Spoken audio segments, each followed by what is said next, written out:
முக்கிய செய்தி உத்தரப்பிரதேச மாநிலம் கோண்டா பகுதியில் சண்டிகர் விரைவு ரயில் தடம் புரண்டு விபத்து ஏற்பட்டிருக்கிறது. முக்கிய செய்தியாக பார்த்துக் கொண்டிருக்கிறோம். 4 ஏசி பெட்டிகள் தடம் புரண்ட விபத்தில் ஏராளமான பயணிகள் படுகாயமடைந்திருக்கின்றனர். மேலும் 2 பேர் இந்த விபத்தில் உயிரிழந்திருப்பதாகவும் தகவல் வெளியாகியிருக்கிறது. விபத்தில் சிக்கியவர்களை மீட்கும் பணியில் ரயில்வே துறை மற்றும் போலீசார் தீவிரமாக ஈடுபட்டு வருகின்றனர்.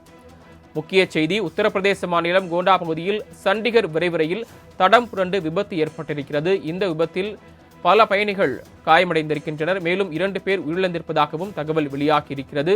4 ஏசி பெட்டிகள் தடம் புரண்டு விபத்து ஏற்பட்ட நிலையில் ஏராளமான பயணிகள் படுகாயமடைந்திருக்கின்றனர். மேலும் இந்த ரயில் தடம் புரண்ட விபத்தில் 2 பேர் பலியாகியிருப்பதாகவும் தகவல் வெளியாகியிருக்கிறது. கூடுதல் விவரங்களை வழங்குவதற்காக செய்தியாளர் நந்தினி இணைப்பில் காத்திருக்கிறார். நந்தினி, இந்த விபத்து எப்போது நிகழ்ந்தது? இந்த விபத்து தொடர்பான மேலும் விவரங்களை பதிவு பண்ணலாம்.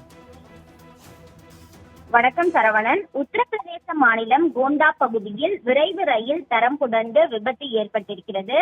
சண்டிகரிலிருந்து திருப்திகர் நோக்கி சென்ற திருப்துகர் எக்ஸ்பிரஸ் கோண்டா பகுதியில் தரம் புரண்டிருக்கிறது.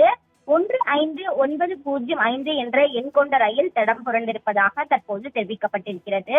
15 பெட்டிகள் தரம் புரண்டதில் 2 பேர் பலியானதாகவும் 20க்கும் மேற்பட்டோர் காயமடைந்ததாகவும் தகவல் என்பது வெளியாகியிருக்கிறது. தொடர்ச்சியாக பணிகள் நடைபெற்று வரக்கூடிய நிலையில் உயிரிழப்புகள் மேலும் அதிகரிக்க வாய்ப்பிருப்பதாகவே தெரிவிக்கப்பட்டிருக்கிறது. 15 பெட்டிகள் தரம் புரண்டிருக்கக்கூடிய நிலையில் தற்போதைய நிலவரத்தை பொறுத்தவரையில் 2 பேர் உயிரிழந்திருக்கின்றனர். 20க்கும் மேற்பட்டோர் படுகாயமடைந்திருக்கின்றனர்.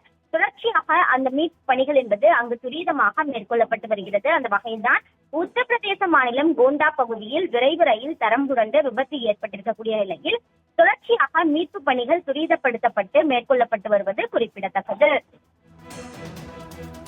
தாங்கள் வழங்கிய தகவல்களுக்கு நன்றி நந்தினி.